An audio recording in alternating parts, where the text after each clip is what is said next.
یفقہوا قولی۔ سامعین ذی وقار، گزشتہ جمعے ہم نے قرآن کریم کی 2 آیات بینات، جس میں ایک میں اللہ تعالیٰ نے اہل ایمان کو حکم دیا حلال طیب پاکیزہ کھانے کا، اور دوسری آیہ مبارکہ میں رسولان اعظام علیہم الصلاۃ والتسلیم کی جماعت مطہرہ کو حکم دیا پاکیزہ کھانے کا۔ اس کے ضمن میں ہم نے چند ایک چیزیں پڑھی تھی جنہیں اللہ تعالیٰ نے اپنے محبوب صلی اللہ علیہ وآلہ وسلم کے ذریعے سے امت کو آگاہ فرمایا کہ یہ چیزیں حرام ہیں۔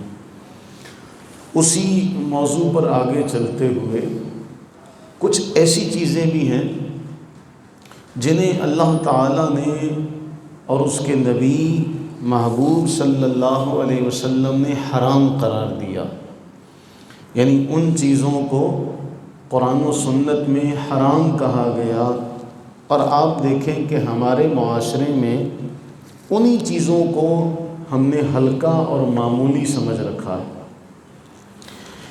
سنن ابن ماجہ کی ایک روایت بہت ہی اہم ہے جس سے ہم آغاز کر رہے ہیں اپنے سارے معروضات کا، اور یہ روایت ایسی ہے کہ صحاح ستہ میں جو 6 کتابیں ہیں ان میں سے ہر محدث نے اس حدیث کو نقل کیا۔ اس کے علاوہ اور بھی ائمہ محدثین اسے نقل کرتے ہیں، لیکن یہ اس کی ایک خاصیت ہے کہ صحاح ستہ میں یہ پائی جاتی ہے، بخاری مسلم کے، بخاری میں، مسلم میں، ترمذی میں، ابو داؤد میں، نسائی میں، ابن ماجہ میں۔ اور روایت یہ ہے نبی صلی اللہ علیہ وآلہ وبارک وسلم کے حوالے سے، نعمان بن بشیر منبر پر جلوہ افروز ہیں، اور نعمان بن بشیر رضی اللہ تعالیٰ عنہ منبر پر اپنی 2 انگلیوں سے اپنے کانوں کی طرف اشارہ کر کے فرماتے ہیں، یہ صحابی ہیں، اشارہ کرتے ہیں کہ میں نے رسول اللہ صلی اللہ علیہ وسلم کو یہ فرماتے ہوئے سنا۔ یعنی اب اس حدیث کو بیان کرنے سے پہلے ایک تمہیدی جملہ ذکر کیا کہ یہ کوئی معمولی بات نہیں ہے، یہ میں نے خود اپنے کانوں سے رسول اللہ صلی اللہ علیہ وسلم کی زبانی سنی۔ اس حدیث کا ہم نے جملہ پچھلے جمعے بھی پڑھا تھا۔ مکمل حدیث اللہ کے نبی صلی اللہ علیہ وسلم نے فرمایا حلال بھی واضح ہے، حرام بھی واضح ہے، الحلال بین والحرام بین۔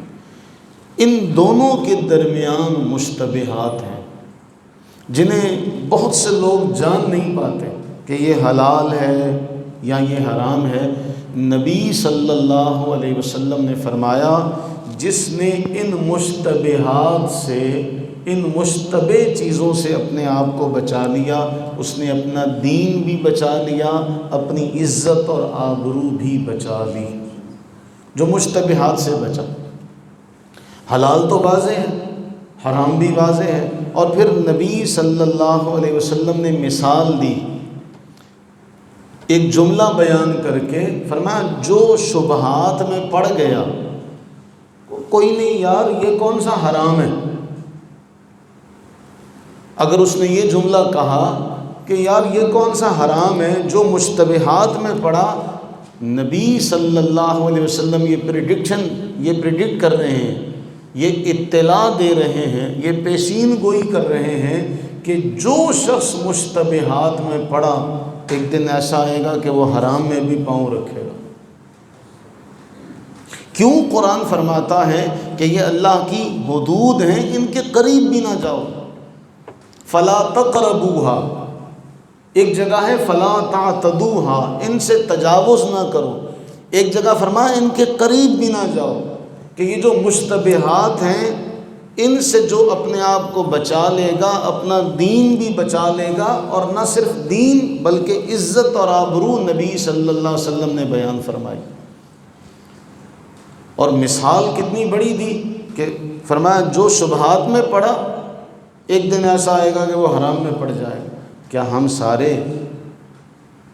مل بھی جائیں، سارے دنیا کے عاقل مل جائیں، انجینئر مل جائیں، ساری دنیا کے ڈاکٹر مل جائیں، سائنسدان مل جائیں، اہل عقل و خرد، عقل و دانش کے مالک سارے مل جائیں، تو جو نگاہ نبی صلی اللہ علیہ وسلم کی ہے اس کے تو کروڑویں حصے کو بھی نہیں پہنچ سکتے۔ اگر ایک ڈاکٹر ایک مریض کو دیکھ کر کہہ دے کہ بس یہ بچنے والا نہیں ہے، کہہ دیتے، آپ چلے جائیں، آپ مشاہدہ کریں تو ڈاکٹر جو بتاتے ہیں اکثر و بیشتر ایسا ہی ہوتا ہے، بس اتنے دن اس کی زندگی ہے۔ وہ اللہ نے ان کو علم عطا کیا، اور وہ علم جو ہے وہ عقل کے ذریعے سے حاصل ہو رہا ہے، اس کو وحی کی تائید نہیں ہے، وہ بدیہی ہے، کسبی ہے، وہبی نہیں ہے کہ اللہ نے اس کو عطا کیا ہو، نبوت کے خاصے میں نہیں آتا، نبوت کے زمرے میں نہیں آتا۔ یعنی وہ علم جو وہ دنیا سے عقل کے ذریعے سے لوگوں سے مشاہدے سے سیکھتا ہے، وہ کہتا ہے اتنے دن کے بعد یہ مر جائے گا، اور لوگ اس کی بات پر یقین کرتے۔ کوئی بھی انجینئر، کوئی بھی ڈاکٹر، کوئی بھی جاننے والا ایک بات کی نشان نہیں کرے کہ یہ کام صحیح نہیں ہے۔ مکینک گاڑی کے بارے میں یہ کہہ دیتے نا ہماری گاڑیوں کے بارے میں، یار اس کا ٹائر صحیح نہیں ہے، اب اس کو بدلی کر لو، تو ہمیں ہر وقت یہ دھیان لگا رہتا کہ بھئی اب تو اس نے بھی جواب دے دیا۔ ہم ان سب چیزوں کو دیکھیں اور ہم ان سب چیزوں پر یقین رکھتے، ہمیں ڈاکٹر کی بات پر یقین ہے، مکینک کی بات پر یقین ہے، کوئی الیکٹریشین آ کے کہہ دے کہ یہ تار ہلکی ہے، یہ کسی بھی وقت جواب دے سکتی ہے، ہمیں اس پر بھی یقین ہے۔ تو سوچئے کہ یہ سب کا سب جو علم ہے یہ سارا قیاس کے اوپر ہے، گمان اور ظن کے اوپر ہے۔ نبی صلی اللہ علیہ وسلم کا علم کہاں کہ آپ نے فرمایا جو شبہات میں پڑ گیا وہ حرام میں بھی پڑے گا۔ تو ہم یہ دیکھیں کہ ہم جو جملہ، میں جو اکثر قرآن کریم کی آیہ مبارکہ پڑھتا ہوں کہ اللہ قرآن میں فرماتے ہیں انہوں نے اللہ کی قدر نہیں کی، حقیقتاً حال یہ ہے کہ ہم نے اللہ کی تو کیا، ہم نے اس کے محبوب کی بھی قدر نہیں کی، ہم نے اس کے محبوب صلی اللہ علیہ وسلم کے فرامین کی قدر نہیں کی۔ کیا یہ اللہ کے ہاں ہمارے لیے ایک جرم کی حیثیت نہیں رکھتا کہ ہم دنیا دار لوگوں کی بات کو جو ہمارے جیسے ہیں ان کی بات کو تو ہم حرف آخر جانیں، جو ہمارے جیسے ہیں علمی اعتبار سے ہم سے اوپر ہے، لیکن محبوب کریم صلی اللہ علیہ وسلم جن کو اللہ نے ہر شے سے، ہر درجے اور مرتبے سے نوازا، ان کی بات کو اہمیت ہی نہ دیں۔ آپ نے فرمایا جو شبہ میں پڑ گیا، شبہات میں پڑا، وہ ایک دن حرام میں پڑے گا۔ اور اس کی پھر مثال دی جیسے چراگاہ کے قریب جانور چرانے والا، اور یہ بات ہم سارے جانتے ہیں، آپ میں سے جو زراعت سے وابستہ ہیں وہ سارے جانتے ہیں کہ جب دیہات میں کوئی کسان چارہ لینے جاتا ہے، وہ درانتی جب استعمال کرتا ہے تو جو کنارے پر اس کی فصل ہوتی ہے دوسرے والے کی، تو وہ کہتا ہے کوئی نہیں، یہ کون سا میرا، یہ اس کی ملکیت ہے، مشترکہ ہے نا۔ تو وہ چارہ اچھا ہو تو وہ بنی کے اوپر اور کنارے کے اوپر سے بھی کاٹ لیتا ہے، اور کہیں اس کا دل بے ایمان ہو تو وہ اس کی کھیت میں بھی ہاتھ لگا لیتا ہے۔ یہ جو پہلے وقتوں میں جو پٹھے لے کے آنے والے تھے جانوروں کے لیے، وہ اس بات کو بخوبی جانتے ہیں۔ فرمایا جو چراگاہ کا کنارے پر چرتا ہے اس چراگاہ کی حدود کے اندر بھی وہ داخل ہو جائے گا، اس چراگاہ کے قریب بھی نہ جاؤ۔ یہ احکام، یہ جو حدود ہے نا، یہ اللہ کی وہی مثال ہے جیسے چراگاہ کی مثال ہے۔ اللہ کے نبی علیہ السلام نے یہ مثال دی، فرمایا یاد رکھو ہر بادشاہ کی ایک چراگاہ ہوتی ہے، اس طرح اللہ کے لیے بھی یہ حکم ہے، جو حدود کے قریب گیا پھر وہ حدود سے تجاوز بھی کرے گا۔ اور آخر میں ایک جملہ بہت کمال کا کہا جس کے اوپر سارا کا سارا حکماء، عقلاء اور اہل فلسفہ جو ہے آج تک اس بات کو سمجھ نہیں سکے، آج تک سائنس اس بات کو نہیں سمجھ سکی، کچھ لوگ اس کا ادراک جانتے، کچھ نہیں جانتے۔ یاد رکھے دینی اعتبار سے ہم اس کے ماننے کے پابند ہیں کہ ہمارے لیے حجت دین ہے، سائنس کی تحقیق ہمارے لیے حجت نہیں ہے، وہ آج کچھ ہے کل کو کچھ ہو جائے گا۔ اس کے اندر تحقیقات بدلتی رہتی ہیں۔ دینی اعتبار سے کچھ باتیں ہیں جو ہمارے پاس ہمارے بڑوں کا سرمایہ ہے، ان باتوں پر شکوک و شبہات کا شکار نہیں ہونا چاہیے۔ اللہ کے نبی صلی اللہ علیہ وسلم نے اسی حدیث میں جو صحیح بخاری، مسلم اور صحاح کے اندر موجود ہے فرمایا، الا خبردار سنو، وَإِنَّ فِي الْجَسَدِ مُضْغَةً، اس جسم میں ایک لوتھڑا ہے، اس جسم میں ایک گوشت کا لوتھڑا ہے، اگر وہ صحیح رہے سارا جسم صحیح رہتا، اور اگر اس میں فساد لازم آ جائے تو سارا جسم بگڑ جاتا ہے۔ فرمایا سن لو وہ دل ہے، سن لو وہ اونچی، سن لو وہ دل ہے۔ اس کے بعد ائمہ محدثین اس حدیث کی شرح میں یہ لکھتے ہیں کہ یہاں اس حدیث کی بنیاد پر، اس حدیث کی بنیاد پر ہمارا مذہب یہی ہے کہ عقل کا اصل جو مرکز ہے وہ دل ہے، دماغ نہیں ہے۔ عقل کا اصل جو مرکز و منبع ہے وہ دل ہے، وہ دماغ نہیں ہے۔ دل اصل مرکز ہے، کیونکہ رسول اللہ صلی اللہ علیہ وسلم نے سارے جسم کے لیے اس کی صحت کو مرکزی کردار عطا کیا کہ اگر یہ صحیح ہے تو سارا جسم صحیح ہے، اگر یہ خراب ہے تو سارا جسم خراب ہے۔ تو دل صحیح رکھو۔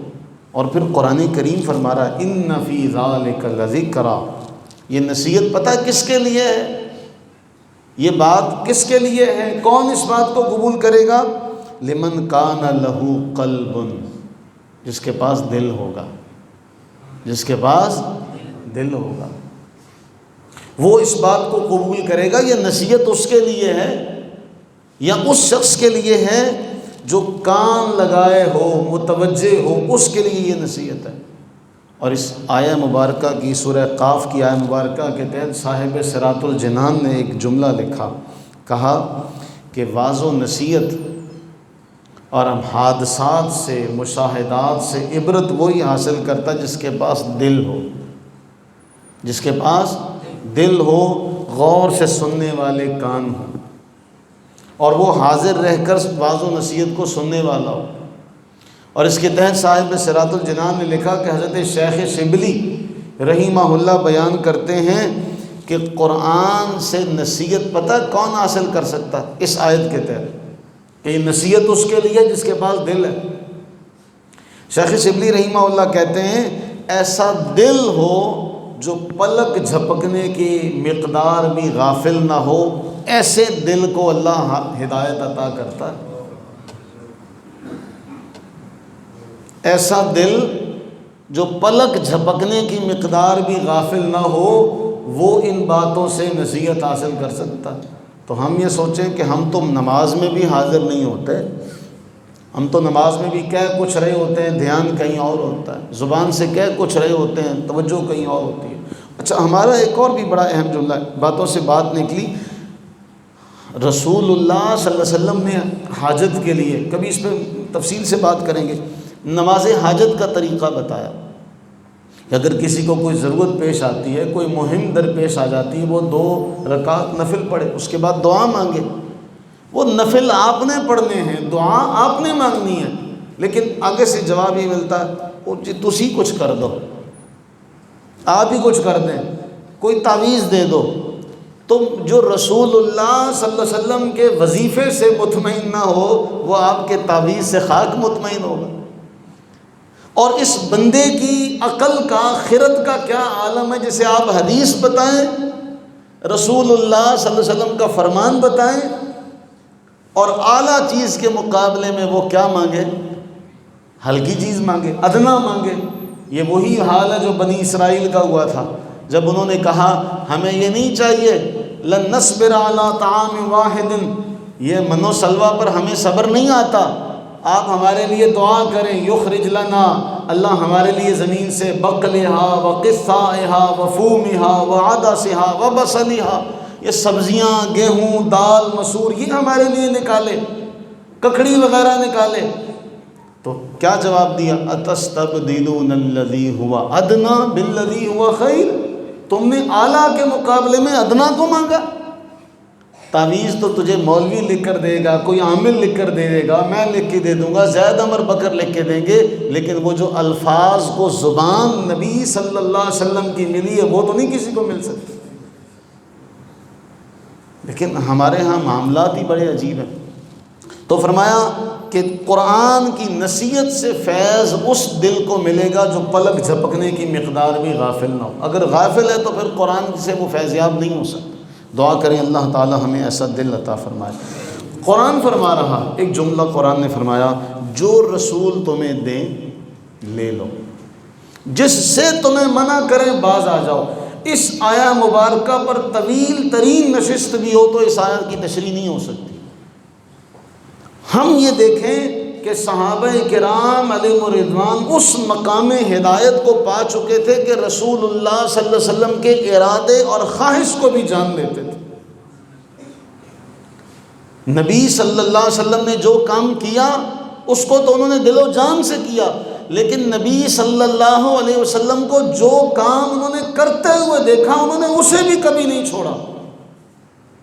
میں نے بہت بڑا جملہ کہا ہے کہ جو کام نبی صلی اللہ علیہ وسلم نے کرنے کا حکم دیا اسے تو انہوں نے دل و جان سے کیا، لیکن جو آپ نے اپنی ذاتی ضروریات کی بنیاد پر کیا انہوں نے اسے بھی نہیں چھوڑا۔ حضرت عبداللہ ابن عمر رضی اللہ تعالیٰ عنہما، ڈاکٹر عبدہ یمانی لکھتے ہیں علموا اولادکم محبت رسول اللہ صلی اللہ علیہ وسلم کتاب میں، کہ حضرت عبداللہ کو کسی نے دیکھا کہ خالی جگہ پر اونٹ گھماتے ہیں، تو پوچھا گیا کہ یہاں تو کوئی شے ہی نہیں ہے۔ فرمایا مجھے کسی شے سے غرض نہیں، میں نے آقا کریم صلی اللہ علیہ وسلم کو دیکھا تھا، انہوں نے یہاں ایسے جانور گھمایا تھا، میں تو اس ادا کو ادا کر رہا ہوں۔ وما آتاکم الرسول فخذوہ، جو رسول دیں وہ لے لو، جس سے منع کریں باز آ جاؤ، رک جاؤ۔ اس مقام پر صحابہ تھے کہ رسول اللہ کی زبان سے جملے نکلتے اور وہاں اس پر عمل کرنے والے ہوتے۔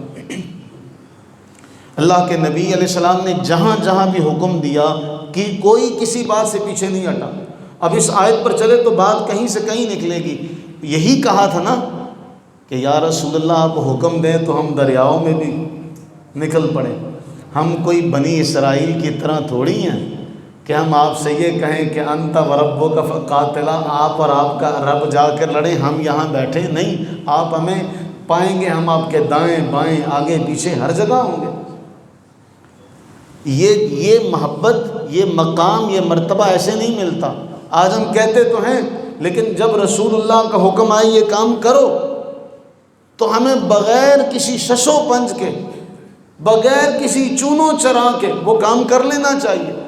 لیکن ہمارا حال یہ ہے، میں آگے چل کے آپ کو وہ چیزیں ذکر کروں گا کہ جو رسول دیں وہ لے لو، جس سے رسول منع کریں باز آ جاؤ، رک جاؤ۔ کیا ہم اس مقام پر ہیں؟ نبی صلی اللہ علیہ وسلم نے اس دور میں، اب وہ جو آیہ مبارکہ ہم نے پچھلے جمعے پڑھی تھی جوئے کے حوالے سے، شراب کی حرمت کا حکم نازل ہوتا ہے۔ پیر کرم شاہ الازہری رحمہ اللہ نے ضیاء القرآن میں بڑی تفصیل سے نوٹ لکھا کہ مغربی برطانوی حکومتوں نے کروڑوں خرچ کیے، کروڑوں، لیکن عوام کو اس سے دور نہیں رکھ سکے۔ ایک وہ رب کا ماہی ہے، ایک وہ رب کا محبوب ہے، صرف رب کا فرمان سنایا تو جو شرابوں کے بڑے بڑے مٹکے تھے وہ سارے کے سارے گلیوں میں انڈیل دیے گئے۔ ایک وہ رب کا محبوب ہے، حکم دے دے تو بال برابر بھی وہ آگے پیچھے نہیں ہوتے۔ آج ہم اپنے بچوں کو بٹھا کر یہ بات بتائیں، ہماری ذمہ داری ہے، ہم اپنے بچوں کو بٹھا کر بتائیں، بچوں ہمارے نبی رب کے محبوب ایسی ہستی اور ان سے محبت کرنے والے کیا کمال کہ وہ حضور کے وضو کے پانی کو نیچے نہیں آنے دیتے۔ جو رسول دیں لے لو، جس سے رسول منع کریں باز آ جاؤ۔ اس کے اوپر اس قدر وہ لوگ مضبوطی سے پابند تھے، قائم تھے، اور آپ سے اس قدر محبت کرتے ہیں کہ آپ کے وضو کا پانی زمین پر نہیں جانے دیتے، اس کو اپنے چہرے کا غازہ بنا لیتے، چہرے پر اپنے جسم پر مل لیتے۔ اندازہ لگاؤ کہ محبت کا کیا مقام ہے کہ رسول اللہ کے پسینے کو اپنے جسم پر مل لیا جاتا، اپنی خوشبو میں شامل کر لیا جاتا۔ یہ مقام ایسے نہیں ملتا۔ اس آیا مبارکہ کے تحت چند باتیں، پہلا جسے ہم نے ہلکا سمجھا مختصر، پہلا ہمارے ہاں ہر کام عبادات کے حوالے سے وہ دکھلاوے اور شہرت اور ریاکاری کے لیے کیے جاتے ہیں۔ بعض لوگ عبادت کا مفہوم میں نے آپ سے ذکر کیا گزشتہ نشستوں میں کہ ہم نے سمجھ لیا مختصر، عبادت کا مفہوم تو بڑا وسیع ہے۔ اللہ کی فرما برداری جہاں بھی ہو وہاں شہرت ریاکاری کی طلب نہ ہو، وہاں شہرت کی ریاکاری کی طلب نہ ہو۔ اللہ کے نبی علیہ السلام نے فرمایا جو شہرت کے لیے کوئی نیک نیتی کا کام کرتا ہے کہ لوگ یہ کہیں کہ میں نے یہ کام کیا، اور کہیں ذکر ہو تو بڑا خوشی کا اظہار کرے کہ میری تعریف ہو رہی ہے، فرمایا من سمع اللہ بہ، متفق علیہ روایت ہے، من سمع اللہ بہ ومن یرائی اللہ بہ او کما قال، فرمایا جو کسی شہرت کی بھوک میں کوئی نیکی کا کام کرتا ہے تو اللہ تعالیٰ میدان محشر میں سب کو اس کی بدنیتی سے آگاہ کرے گا۔ اس نے یہ عبادت میرے لیے نہیں کی تھی، اس نے یہ عبادت اس لیے کی تھی کہ لوگوں میں اس کا چرچا ہو، کوئی نیکی کا کام، اور جو دکھلاوے کے لیے کرے گا اللہ تعالیٰ وہ بھی سب کو دکھلا دے۔ تو پہلا ہمارے ہاں یہ ہے کسی کے ساتھ خیر کا کام کیا جائے تو اس ہاتھ سے دیں اس ہاتھ کو خبر نہ ہو، کبھی وہ بھی ملے تو یہ احساس نہ اس کو دلایا جائے کہ میں نے فلاں موقع پر تیری مدد کی تھی۔ قرآن نے اس کو بھی تعبیر کیا ایذا کے ساتھ، اور کہا کہ جو اس لیے خرچہ کرتا ہے لا تبطلوا صدقاتکم بالمن والاذی، کہ میں اگلے پر جتلاؤں کہ میں نے تیرے فلاں موقع پر تیرے ساتھ احسان کیا، تو فرمایا اپنے صدقات کو ضائع کرنے والی بات ہے۔ قرآن فرماتا ہے اپنے صدقات کو ضائع نہ کرو، بالمن والاذی، اذیت پہنچا کر، احسان جتلا کر۔ ہم کیا کرتے ہیں؟ احسان جتلاتے ہیں، تجھے پتہ ہے میں تجھ پر یہ احسان کیا، اور ہم یہ طالب ہوتے ہیں اس بات کے کہ اب یہ ساری زندگی ہمارا شکریہ ادا کرتا رہے کہ ہم نے اس کے ساتھ خیر خواہی کی تھی، فلاں موقع پر میں اس کے کام آیا تھا، لہٰذا اب یہ ساری زندگی میرا غلام اور میرا نوکر رہے۔ جب اس نے کسی کام سے نہ کیا فوراً ہم نے طعنہ مار دینا، تجھے یاد ہے ہم نے اس کا ایک کیا ہو وہ ہمیں نہیں بھولتا، اس نے ہمارے 100 کیے ہوں ہمیں وہ بھول جائیں گے۔ نبی صلی اللہ علیہ وسلم نے اس عمل کو حرام کہا، قرآن اس عمل کو حرام کہتا۔ دوسرا، ہمارے ہاں بدشگونی کا معاملہ بہت اہم ہے کہ ہم اس میں غیر سوچے سمجھے ہم اس میں شریک ہیں۔ بدفعلی لینا، بدشگونی، دیکھیے ایک ہے اچھی فعل لینا، یہ نبی صلی اللہ علیہ وسلم کی سنت ہے۔ بدشگونی، بدفعلی، اللہ کے نبی علیہ الصلوۃ والتسلیم نے اس کو اتنا بڑا کہا کہ یہ حرام ہے۔ مفتی احمد خان نعیمی صاحب رحمہ اللہ لکھتے ہیں کہ یہ بدفعلی، بدشگونی حدیث کی روح سے حرام ہے، تو پھر اس کو کیوں کر دیا جاتا ہے؟ اللہ کے نبی علیہ السلام نے اس حوالے سے جو ارشاد فرمایا، اگر وہ ارشاد ہم پڑھیں کہ حضور علیہ الصلوۃ والتسلیم نے ایک بار نہیں متعدد بار فرمایا، معجم کبیر میں فرمایا جس نے بدشگونی کا کام کیا وہ ہم میں سے نہیں، اس کا ہم سے کوئی تعلق ہی نہیں ہے۔ اور سنن ابو داؤد کے اندر حضور علیہ السلام نے واضح طور پر 3 بار فرمایا کہ بدفعلی شرک ہے، بدشگونی لینا شرک ہے، بدفعلی بدشگونی لینا، بدفعلی بدشگونی لینا 3 بار نبی صلی اللہ علیہ وسلم فرماتے ہیں یہ شرک ہے، اور فرمایا جس نے یہ کیا اس کا ہم سے کوئی تعلق ہی نہیں۔ رسول اللہ صلی اللہ علیہ وسلم فرمائیں اس کا ہم سے کوئی تعلق نہیں، اور ہمارے معاشرے میں، ہمارے گھروں میں یہ بات عام ہے۔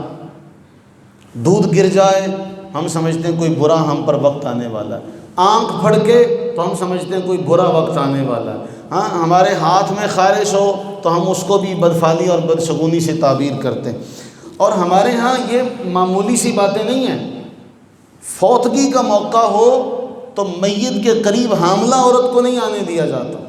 ہم نے یہ بھی دیکھا، شاید آپ نے دیکھا ہو یا نہ دیکھا ہو، میں آپ کو نشاندہی بھی کروا سکتا ہوں، ہم نے یہ بھی دیکھا کہ گھر میں فوتگی ہوئی ہے، ساس فوت ہوئی، سسر فوت ہوا، لیکن چونکہ بہو حاملہ تھی اس کو دیکھنے آنے نہیں دیا گیا، بھئی تیرا آنا اس کے لیے تیرے لیے بدشگونی ہوگا۔ ہم نے دیکھا ہے اسی علاقے میں اس طرح کے معاملات ہمیں دیکھنے کو ملے کہ فوتگی کے موقع پر کسی حاملہ عورت کو اس کے قریب نہیں جانا، بھئی تیرا جانا تیرے اس کے لیے ٹھیک نہیں ہوگا۔ کس کے لیے ٹھیک نہیں ہوگا؟ او بھئی کہاں سے تم نے لیا؟ اللہ کے نبی اس کو شرک فرماتے ہیں، اور قرآن کہتا ہے کہ اللہ شرک کے علاوہ سب کو معاف کرے گا۔ ظلم عظیم، اس میں عظیم کہا گیا، عظیم گناہ۔ ہمارے ہاں بغیر سوچے سمجھے کیے جا رہے ہیں اس کو کہ بھئی یہ جو ہے یہ صحیح نہیں ہے۔ اور جوانی میں کوئی عورت بیوہ ہو جائے یہ منحوس ہے، کسی کے ہاں بچہ پیدا ہوا، ماں فوت ہو گئی، باپ فوت ہو گیا، تو ہم نے کہا یہ منحوس ہے۔ کون ہیں ہم؟ کیا اختیار ہے ہمارے پاس؟ کیا ہے ہمارے دائرہ کار میں کہ ہم کسی کے اوپر یوں ہی لیبل لگا دیں کہ ہم اتنے بڑے ہو گئے کہ ہم کسی کو منحوس ہونے کا سرٹیفکیٹ بانٹ رہے ہیں؟ اس لیے اللہ کے حبیب سرور عالم صلی اللہ علیہ وسلم نے اس کو فرمایا کہ یہ شرک ہے۔ اس لیے فرمایا شرک ہے کہ ہم کون ہوتے ہیں کسی کے اوپر یہ لیبل لگانے والے کہ یہ جو ہے یہ صحیح نہیں ہے۔ خالی کینچی کوئی چلانے والا ہو تو اس کو روکا جاتا نہیں، گھر میں لڑائی ہوتی ہے، پھر تو درزیاں دے کر لڑائی مکے ہی نہ۔ منگل کو کپڑا نہیں کاٹنا چاہیے، وہ جل جاتا ہے۔ بدھ کے دن کپڑا نہیں کاٹنا چاہیے، وہ جل جاتا ہے۔ منگل کو چاند رہا تو بدھ کو چاند رہا تو درزی کو بولو دکان بند کرے۔ فلاں دن بال نہیں کاٹنے چاہیے۔ اور میں آپ کو ایک حیران کن بات بتاؤں، ہمارے ہاں ایسے ایسے جھوٹے عامل ہیں، اتنا وہم ڈالتے ہیں کہ کوئی ان کے پاس چلا جائے، تمہارا نا کسی کے ناخن پر پاؤں آیا ہے، تمہارا کسی کے ٹوٹے ہوئے ناخن پر، لہٰذا اس لیے تمہارے اوپر فلاں فلاں شے کا سایہ ہے۔ اتنے بڑے اگر ہیں تو پھر یہ معاملہ کیوں ہے؟ پھر اسی طرح مہمان آ جائے تو مہمان کے جانے کے بعد صفائی تو کرنی ہوتی ہے خواتین نے، ان کو پہلے سے کہہ دیتے ہیں ہون جھاڑو نہ لائو۔ کیوں بھائی؟ اس سے نحوست ہوتی ہے۔ اس سے کیا ہوتی ہے؟ نحوست ہوتی ہے۔ کہاں سے لی یہ باتیں؟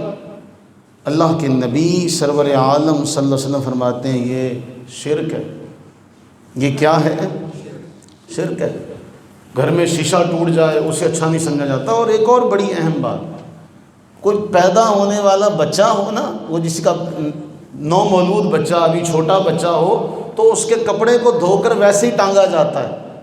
جی اس کو نچوڑنا نہیں چاہیے۔ وہ جی بڑی خواتین کہتی تھی اس کو نچوڑنا نہیں چاہیے۔ کیوں جی؟ اس کو نچوڑا جائے نا تو بچے کے کمر میں درد ہونے لگ جاتا ہے۔ ہمارے گھروں میں یہ باتیں ہوتی ہیں، ہمارے گھروں میں یہ معاملات ہوتے ہیں۔ ہمارے ہاں کہتے ہیں جی شوہر کی میت جا رہی ہے، اس کے ساتھ ہی بیوی کا پاؤں باہر نکالو، اس کے اوپر عدت ختم۔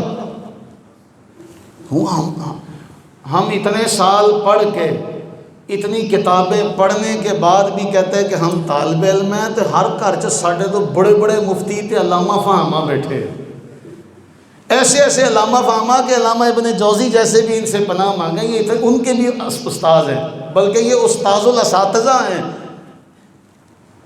پوچھا جائے کہ بھئی کہاں سے؟ تانوں نہیں پتا ہے گا، تانوں کی پتا، سانوں پتا، تانوں کی پتا، سانوں پتا۔ جن کو جو کسی شے کو نہیں جانتے وہ یہ بدفعلی ہے، یہ بدشگونی، یہ شرک۔ اللہ کے نبی علیہ السلام نے اسی کو کہا کہ یہ اچھا۔ اس میں امام قرطبی نے ایک جملہ لکھا، امام قرطبی کی حکایت لکھتے ہیں کہ عبداللہ بن عباس رضی اللہ تعالیٰ عنہما، ان کے پاس ایک شخص بیٹھا تھا، ایک پرندہ گزرا۔ امام قرطبی فرماتے ہیں اس بندے نے کہا خیرن خیرن، بہت اچھی بات ہے، بہت اچھی بات ہے۔ عبداللہ بن عباس کہنے لگے ما عند ھذا لا خیر ولا شر، اس میں کون سی خیر اور شر والی بات ہے؟ پرندے نے بولتے ہوئے گزرنا تھا نا، پرندہ گزرا تو بولتے ہوئے گزر گیا، اس میں خیر اور شر والی کیا بات ہے؟ اب حضرت عبداللہ ابن عباس کہتے ہیں اس میں کوئی خیر شر کا دور دور کا واسطہ نہیں جس کو تم نے اپنے لیے خیر اور شر کا معاملہ بنا لیا۔ اس لیے ایسے موقع پر رسول اللہ علیہ السلام کی ایک دعا بڑی اہم ہے، اللہم لا یأتی بالحسنات الا انت، اے اللہ کوئی تیرے سوا بھلائی نہیں لاتا، اور ولا يدفع السیئات الا انت، تیرے سوا کوئی برائی دور نہیں کرتا، نہ تیرے سوا کوئی حسنات لا سکتا، بھلائی لا سکتا، نہ تیرے سوا کوئی برائیاں دور کر سکتا ہے۔ ولا حول ولا قوت الا بک، یہ سب کا سب نیکی کرنے کی قوت، گناہ سے بچنے کی طاقت سب کس کی طرف سے ہے؟ اللہ کی طرف سے۔ پھر اب اس کو بھی دیکھیے گا کہ ہمارے یہاں بدشگونی عام ہے۔ تیسرا مسئلہ، یہ جو جمعے کی اذان ہوتی ہے، قرآن فرماتا ہے کہ اے ایمان والو، جب تمہیں بلایا جائے تو اللہ کی فسعوا الی ذکر اللہ، دوڑو، سعی کرو، اللہ کے ذکر کی طرف سعی کرو۔ وذروا البیع، اپنی جو خرید و فروخت ہے اس کو چھوڑ دو۔ اس کے بارے میں علماء پتہ ہے کیا فرماتے ہیں؟ صاحب صدر الشریعہ، صاحب بہار شریعت رحمہ اللہ نے لکھا کہ جمعے کی پہلی اذان ہوتے ہی کاروبار بند کرنا اور جمعے کے لیے سعی کرنا واجب ہے، اور یہاں تک لکھا کہ اذان ہونے کے بعد خرید و فروخت کرنا ناجائز و گناہ ہے۔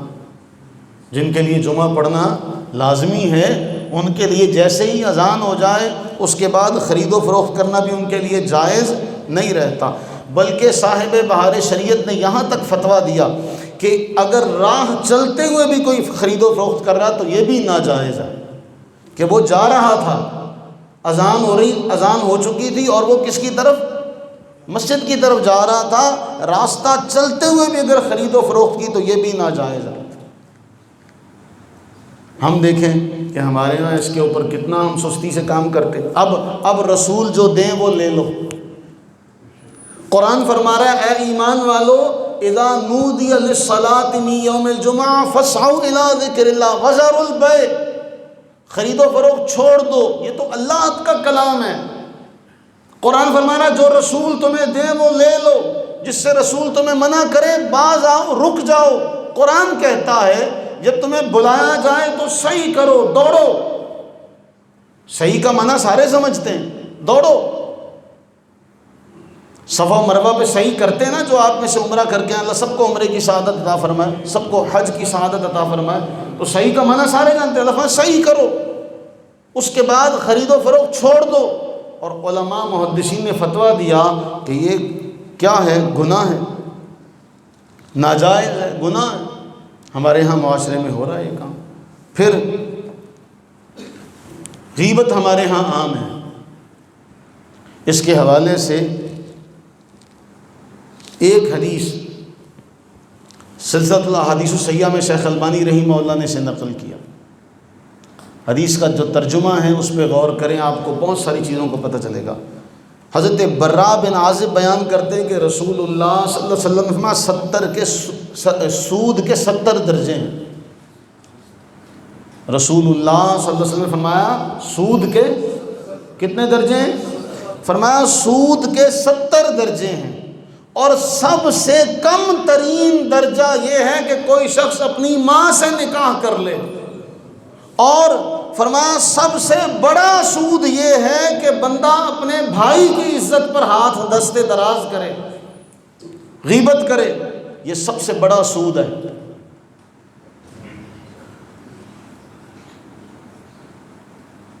کوئی مثال سمجھے؟ کتنے درجے ہیں؟ 70 درجے۔ سب سے کم درجہ کوئی گرے سے گرا ہوا شخص اس کا تصور بھی نہیں کر سکتا، کوئی اپنی ماں سے نکاح کرے، اور سب سے بڑا درجہ یہ کہا گیا کہ کسی کی عزت کے ساتھ کسی کی عزت کے اوپر دست دراز کرو۔ ہمارے ہاں ہم بیٹھے ہیں، فلاں کی غیبت، فلاں کی چغلیاں، فلاں ایسا، فلاں ایسا، فلاں ایسا۔ اور ایک بات یاد رکھیے، جامع ترمذی کی حدیث ہے 1931، رسول اللہ صلی اللہ علیہ وسلم نے فرمایا جو اپنے بھائی کی غیر موجودگی میں، یہاں بھائی سے مراد وہ ہے جو دینی بھائی ہے، جو اپنے دینی بھائی کی غیر موجودگی میں اس کی عزت کا دفاع کرے، اس کی ذات کا دفاع کرے، اللہ اس کے چہرے کو جہنم سے بچا لے گا۔ تو حضور نے تو فرمایا اپنی بھائی کی پیٹھ پیچھے اس کی عزت کی حفاظت کرو، تم اس کی عزت کی حفاظت کرو گے، اللہ تمہارے چہرے کو جہنم سے بچائے گا۔ یہ مثال دی ہے، کہ چہرہ سب سے زیادہ قیمتی ہے، حساس ہے، یہی تو نظر آتا ہے، اسی کی تو سیفٹی کی جاتی ہے۔ فرمایا تم کسی کی عزت کا دفاع کرو گے، اللہ تمہارے چہرے کو جہنم کے قریب نہیں جانے دے گا۔ جبکہ ہم وہ گناہ میں ہیں کہ سب سے کم ترین گناہ کیا ہے اور سب سے بڑا گناہ کیا ہے، اور ہم اس میں بغیر سوچے سمجھے، ہماری خواتین بغیر سوچے سمجھے شروع ہیں۔ پھر چغلی ہمارے ہاں عام ہے، ہمارے بچوں میں عام ہے۔ ہم لاہور ایک بہت بڑی ہستی کو سننے گئے، ایک بہت بڑی عارفہ ہیں، انہوں نے ایک جملہ کہا تھا، انہوں نے کہا تھا ہمارے ہاں بچپن میں گھروں میں رواج یہ تھا کہ اگر کوئی اماں ابا کے پاس شکایت لے کے آتا تو اماں ابا کہتے دونوں کو ماروں گا، دونوں کو مار پڑے گی۔ ہم بچوں میں یہ نہیں تربیت دے سکے کہ ہمارے بچے چغلی کرتے ہیں ایک دوسرے کی اور ہم اس کو سراہتے ہیں، جبکہ آپ صحیح بخاری کی وہ روایت ذہن میں رکھیں کہ حضور کا 2 قبروں کے پاس سے گزر ہوا تو آپ میں دونوں قبر والوں کو عذاب ہو رہا، ایک پیشاب کے چھینٹوں سے نہیں بچتا تھا، دوسرا چغلی کیا کرتا تھا۔ عذاب قبر کی 2 وجوہات حضور نے بیان کر دی، ایک پیشاب کے۔ ہم اپنے بچوں کو یہ بھی نہیں سکھاتے، ہمارے بچے واش روم میں جاتے ہیں، واش روم ایک تو کھڑے ہو کر پیشاب کرتے ہیں، پیشاب کر کے اسی طرح پینٹ شلوار اوپر کی باہر آ گئے اور ہاتھ بھی نہیں دھوتے۔ حالانکہ علماء نے لکھا کہ جب بچہ چھوٹا ہو اس کو ماں پیشاب کروائے تب بھی بچے کو یہ تعلیم دو کہ بچہ اپنے ہاتھ دھوئے، حالانکہ اس نے کیا کچھ نہیں ہے اپنے ہاتھوں سے، اس کے ہاتھ پر نجاست نہیں لگی، لیکن اس کو تعلیم اس وقت سے دی جا رہی ہے کہ وہ اپنے ہاتھ دھوئے۔ دین تو یہ کہتا ہے، حدیث پاک میں تو یہ آتا ہے کہ کھانے کا جو وضو ہے نا یہ محتاجی کو دور کرتا ہے۔ کھانے کا وضو کیا ہے؟ کھانا کھانے سے پہلے ہاتھ دھونا، کھانا کھانے کے بعد ہاتھ دھونا۔ آسان سا کام ہے، کتنا آسان کام ہے، چھوٹا سا، اجر کتنا ہے کہ کھانا اللہ تعالیٰ رزق میں کشادگی عطا کرے گا جو کھانے کا وضو کرے گا۔ ہمارے ہاں یہ دونوں کام ہمارے بچے کرتے اور ہم بڑے فخر سے، خالہ کیا کر رہی تھی ذرا دیکھ کے بتانا نا، اور پھر ہمیں جب بھی ملتا ہے تو ہمارا موڈ خراب ہوتا، میں بتاؤں خالہ کیا کر رہی تھی، میں بتاؤں تایا کیا کر رہے تھے، چاچا کیا کہہ رہے تھے، ماموں کیا کہہ رہے تھے، دادی اماں کیا کہہ رہی تھی، ساسو نانی اماں کیا کہہ رہی تھی۔ ہم نے بچوں کا ذہن بچپن سے بنایا کہ جاؤ جاسوسی کرو، قرآن فرما رہا ہے یہ حرام ہے، اور ہم اپنے بچوں کی تربیت یہ کر رہے ہیں جاؤ ٹو میں لگو، کون کیا کر رہا ہے، اور یہی بچہ جب بڑا ہوتا ہے تو پھر یہ ہر ایک کی ٹو میں لگتا ہے تو پھر ہمیں برا لگتا ہے۔ تربیت تو ہم نے صحیح نہیں کی تھی، بیج بوئے ببول کے تو آم کہاں سے کھائیں۔ یہ وہ چیزیں ہیں جن کو ہم نے بڑا معمولی سمجھا تھا، لیکن ہمارے ہاں یہ عام طور پہ کی جاتی۔ پھر ایک اور سب سے بڑی ہمارے ہاں جو برائی ہے، لباس ٹخنوں سے نیچے۔ نبی صلی اللہ علیہ وسلم کی حدیث سنانے سے پہلے ایک سوال میں آپ لوگوں سے کروں، کیا کوئی عام مسلمان، کوئی یہ چاہے گا کہ مجھ سے قیامت کے دن اللہ کلام نہ کرے؟ کون یہ چاہے گا؟ کوئی بھی ایسا نہیں چاہے گا۔ اللہ کے نبی علیہ السلام میں 3 بندے ایسے ہیں جن سے اللہ کلام نہیں کرے گا، جن سے اللہ، وہ 3 بندوں میں سے پہلا بندہ جس نے اپنا ازار ٹخنوں سے نیچے لٹکایا۔ کبھی کبھار اگر ہو جائے غلطی سے تو آپ اس کو اوپر کر لیں، جن کا پیٹ بڑا ہے ان کے لیے تو معاملہ مشکل ہے، ہاں غرور اور تکبر سے کرے تو ویسے ہی حرام ہے۔ نبی صلی اللہ علیہ وسلم کا حکم آ گیا اس پہ چونو چرا نہ کی جائے، مانا جائے، اپنا ازار ٹخنوں سے اوپر رکھا جائے۔ ہم سے تو سکھ اچھے ہیں، اس جملے کو غلط نہ لیجئے گا، میں کس معنی میں کہہ رہا ہوں دیکھیے، انہوں نے داڑھی کو اپنی رکاوٹ، ترقی میں رکاوٹ نہیں بننے دیا، ہر جگہ انہوں نے داڑھی کو قانوناً منظور کروایا کہ سکھ کہیں بھی ہو اس کو قانون یہ اجازت دیتا ہے کہ یہ داڑھی رکھ سکتا ہے، مسلمان کو اس کا قانون اجازت نہیں دیتا۔ آپ کے بڑے بڑے شعبے ایسے ہیں جن میں مسلمان داڑھی نہیں رکھ سکتا، قانوناً نہیں رکھ سکتا، میں اس بارے میں بات نہیں کروں گا، قانون وہاں اجازت نہیں دیتا، الاؤ نہیں کرتا قانون جی داڑھی یہاں پہ، جبکہ وہ ہر شعبے میں جا کے داڑھی رکھتے ہیں۔ داڑھی ان کے لیے رکاوٹ نہیں بنی، آپ کے لیے رکاوٹ بن گئی۔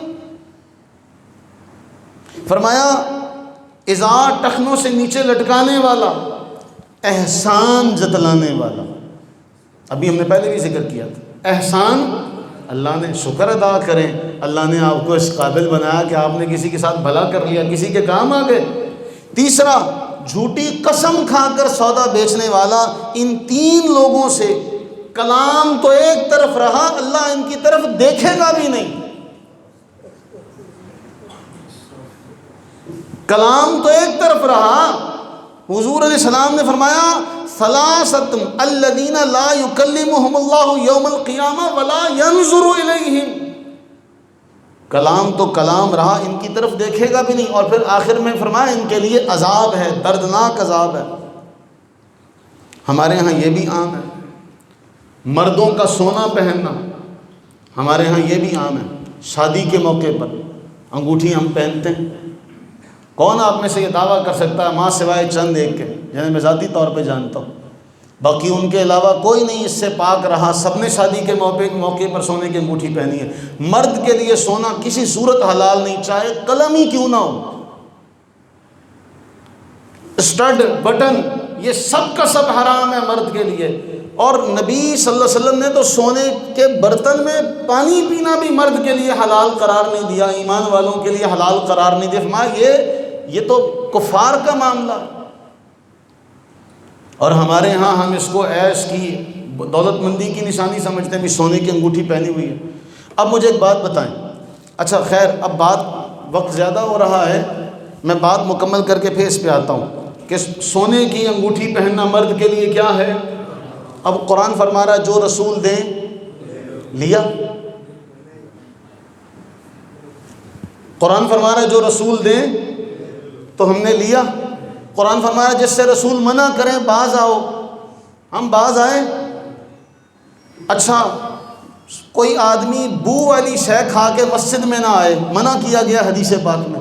اگر بو والی شے کھا کر آنے سے منع کیا گیا جو لگی ہوئی نہیں ہے، جس کی صرف بو آ رہی ہے، اگر وہ استعمال کر کے مسجد میں آنا جائز نہیں ہے تو جو پہن کر آئے گا جس کو حرام کیا گیا،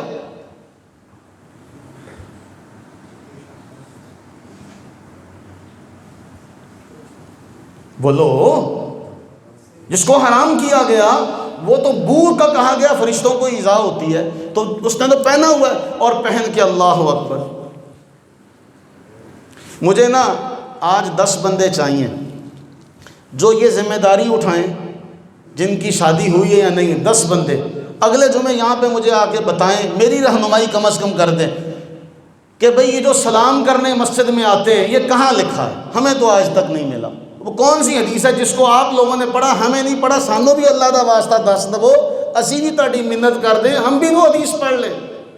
آپ نے ہمیں کیوں ثواب سے محروم رکھا؟ ہم نے تو کچھ نہیں چھپایا نا آج تک، آپ کیوں چھپائے بیٹھے؟ آپ بھی وہ حدیث ہمیں دکھا دیں، خدا کا واسطہ ہے کہ جس میں یہ لکھا ہو کہ دلہا دلہن لینے جائے تو پہلے مسجد میں سلام کرے۔ کس کو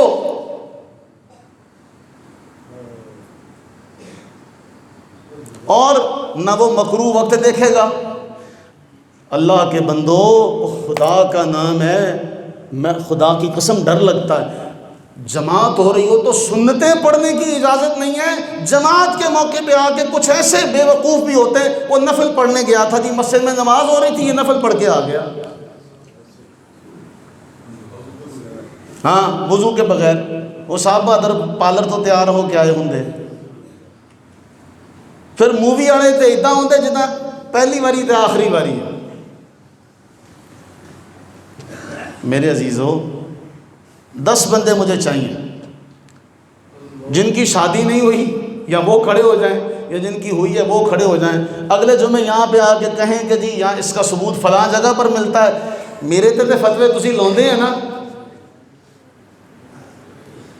پھر میرے لیے میرا بھی سوال کا جواب دیں۔ 10 بندے آئیں اور 10 بندے اس کا مجھے حوالہ لا کر دے، ورنہ پھر آئندہ سے پھر خود اس کا ذمہ اٹھائیں کہ جی کوئی بھی بندہ اور جیڑا کوئی سیانا تانوں کہے نا کہ مسجد سلام کر کے آیا تو انہوں بھی میرے کو لے کے آئے ہو۔ میں نے غلط کہا کہ صحیح کہا؟ ہمارے دین کا ہم نے مذاق بنا لیا، اور وہ ہم سونا پہن کے جس کو رسول اللہ علیہ السلام نے حرام قرار دیا۔ اور اس میں ایک حدیث اتنی اہم ہے، آپ اندازہ اس بات سے لگائیں کہ حضرت عبداللہ ابن عباس رضی اللہ تعالیٰ عنہ بیان کرتے ہیں کہ رسول اللہ علیہ السلام نے ایک شخص کے ہاتھ میں سونے کی انگوٹھی دیکھی، اتار کے پھینک دی، اور اتار کے جب پھینک دی فرمایا تم میں سے کوئی آدمی یہ ارادہ کرتا کہ جہنم کا انگارہ اپنے ہاتھوں پر پہنے؟ تم یہ چاہتے ہو کہ جہنم کا انگارہ اپنی انگلی میں پہنو؟ پھینک دی۔ اللہ کے نبی علیہ السلام چلے گئے، لوگوں نے کہا اٹھا لے، پہننا نہ، بیچ دینا، کسی اور کام آ جائے گی۔ فرمایا جس کو رسول اللہ نے پھینک دیا اسے میں کبھی نہیں اٹھاؤں گا۔ جسے اللہ کے نبی علیہ الصلوۃ والتسلیم نے پھینک دیا میں اسے ہاتھ تک نہیں لگاؤں گا۔ یہ ہے جسے رسول دیں لے لو، جس سے منع کریں اس سے باز آ جاؤ۔ پھر اس حوالے سے آخری معاملہ عورتوں کا لباس، جسے ہم نے معمولی سمجھ لیا۔ نبی صلی اللہ علیہ وسلم کی حدیث کا ایک مختصر سا جملہ ہے، فرمایا کچھ ایسی عورتیں ہیں جو کپڑے پہنے ہوئے ہونے کے باوجود برہنہ ہوں گی، بے لباس ہوں گی، لباس کے ہوتے ہوئے بھی بے لباس ہوں گی۔ اس کی تشریح نہیں کرتا، سارے آپ سیانے ہیں، مجھ سے زیادہ سیانے ہیں، مجھ سے زیادہ صاحب عقل و خرد ہیں۔ کچھ ایسی عورتیں ہیں جو لباس کے ہوتے ہوئے بھی بے لباس ہوں گی۔ بڑے سخت جملے ہیں اس حدیث کے اندر، لیکن صرف اتنا سا جملہ فرمایا کہ وہ جنت میں داخل ہونا تو درکنار رہا، خوشبو بھی نہیں سونگیں۔ آج ہم اپنی بچیوں کو لباس پہناتے، تھوڑا سا اس پہ غور کریں۔ ہماری مائیں، بہنیں، بیٹیاں اس پہ غور کریں کہ ہم کیا کرتے ہیں۔ ہم ایک بات مجھے سمجھ نہیں آتی، کیا آپ کہیں پر جا کر ملازمت کریں تو آپ اس سے کہہ سکتے ہیں کہ بھائی میں اتنے بجے اتنے گھنٹے کام کروں گا، اتنے گھنٹے میں کام نہیں کروں گا؟ کر سکتے ہیں آپ اس سے یہ بات؟ وہ کہیں گے تو کام کر جا کے، تیرے ارگے میں نو تیرے۔ آپ اس سے یہ شرط نہیں لگا سکتے کہ میں گھنٹہ کام کروں گا 2 گھنٹے آرام کروں گا۔ وہ کہے گا جاؤ کام کرو جا کے، تم اتنے بڑے ترم خواہ ہو۔ تو ہم کیسے مومن ہیں کہ اللہ کے بعض احکامات کو مانتے ہیں، بعض کو نہیں مانتے۔ افتؤمنون ببعض الکتاب وتکفرون ببعض۔ دعا کر سکتے ہیں اللہ سے کہ اللہ تعالی ہمیں ایسی تمام چیزوں سے بچنے کی توفیق عطا فرمائے۔ دو سوال ہوئے تھے۔ ایک سوال یہ تھا کہ صف، میں اس کے بارے میں ذکر کر دوں۔ ایک ہے کہ نماز سے پہلے صف بنی ہوئی ہو، اس میں ہم یہ کہتے ہیں کہ بچے صف کے کنارے پر کھڑے ہوں، وہ بچے جو چھوٹے ہیں۔ لیکن جو 10-11 سال کا بچہ ہے، ہمارے فقہاء نے لکھا اس کی نیت معتبر ہے۔ 7 سال کے بچے کی نیت معتبر ہے۔ 7 سال کے اوپر کا اگر وہ بچہ ہے اور اس کی نیت کا اعتبار فقہاء نے کیا ہے، اور اگر وہ کھڑا ہو چکا ہے، نماز شروع ہو چکی ہے، اب اگر اس کو کسی نے کنارے پر کیا اور 3 قدم سے زائد اس کو کر دیا، اس کی نماز گئی، اس کا گناہ اس کے سر پہ ہوگا، اس کا گناہ اس کے سر پہ ہوگا کہ یہ پہلے نہیں آیا، ایک تو بعد میں آیا، اور بعد میں آ کے جو بچہ کھڑا ہو چکا تھا اس کو اس نے نماز میں سائڈ پر کیا۔ ایک ہے کہ ہم نماز سے پہلے یہ اعلان کرتے جی بچے کناروں پر آ جائے، لیکن اگر بعض اوقات ایسا ہوتا جماعت کھڑی ہو جاتی ہے، نمازیوں کی تعداد تھوڑی ہوتی ہے ابتدا میں، تو بچے صفیں باندھ لیتے۔ اب اگر کوئی کھڑا ہو کر نماز شروع کر چکا ہے تو اب اس کو آپ سائڈ پر نہیں کر سکتے۔ اگر کیا، اس کی نماز کے توڑنے کا گناہ، نمازی کے تو آگے سے گزرنے کو اللہ کے نبی نے جائز قرار نہیں دیا۔ اور راوی کہتے ہیں مجھے یہ یاد نہیں رہا 40 دن کہا، 40 ماہ کہا، یا 40 سال کہا کہ اتنا عرصہ وہ کھڑا رہے، اگر اسے پتہ چلے کہ نمازی کے آگے سے گزرنے کا گناہ کیا ہے۔ تو جس کے آگے سے گزرنے کا گناہ اتنا ہے، اس کی نماز توڑ رہے ہیں آپ۔ دوسرا، ہمارے ہاں جمعہ مبارک کہنے کا رواج عام ہوتا جا رہا ہے، تو یہ وہ عمل ہے جو ہم سے پہلوں نے نہیں کیا، نہ پہلوں میں اس کا کوئی رواج ہمیں نظر آیا۔ لیکن چونکہ جمعے کو سید الایام کہا گیا، اس میں 2 باتیں بہت اہم ہیں، اس کو ضروری سمجھنا اور اس کے جواب دینے والے کو اس کے لیے واجب سمجھنا، اور جو اس کے جواب میں خیر مبارک نہ کہے اس کو برا کہنا، تو یہ چیزیں شدت کے زمرے میں آئیں گی اور یہ گناہ ہوگا۔ ہاں اگر ویسے کوئی کسی کو کہہ دیتا جمعہ مبارک، تو ہمارے یہاں ایک چیز فیشن بن جاتی ہے، جب شروع ہوتی ہے تو اس کو بہت سے لوگ کہتے ہیں چلو کوئی نہیں ٹھیک ہے یہ، لیکن بعد میں وہ ہمارے معاشرے کا رواج کا ایک حصہ بن جاتی ہے کہ ہم سمجھتے ہیں جو یہ نہیں کرتا گویا وہ مسلمان ہی نہیں ہے، تو ہم اگر یہ کام کریں گے تو پھر یہ اس میں شدت ہوگی۔ ویسے اگر کوئی کہتا ہے تو سید الایام ہے، عید کا دن ہے، اگر کوئی کہتا ہے تو کسی کو کہہ سکتا ہے، جائز ہے، لیکن اس کو ضروری سمجھنا، فرض واجب سنت سمجھنا یہ ناجائز ہے۔ ویسے اگر کوئی کہتا ہے تو کہہ سکتا ہے، ٹھیک ہے، اس کے لیے اس کی کوئی ممانعت۔ جس طرح ہمارے ہاں بعض عام دیہاتوں میں پیر شریف کہا جاتا ہے، کہتے ہیں نا، ہمارے تو بزرگ بڑے عزت و احترام والے ادب والے تھے، وہ بزرگ سبزی کا نام بھی لیتے تو کدو شریف کہا کرتے کہ یہ آقا کو پسند ہے۔ اللہ سے دعا کریں کہ اللہ تعالی ہم سب پر اپنی رحمت برکت نازل فرمائے، آمین ثم آمین، وما علینا الا البلاغ۔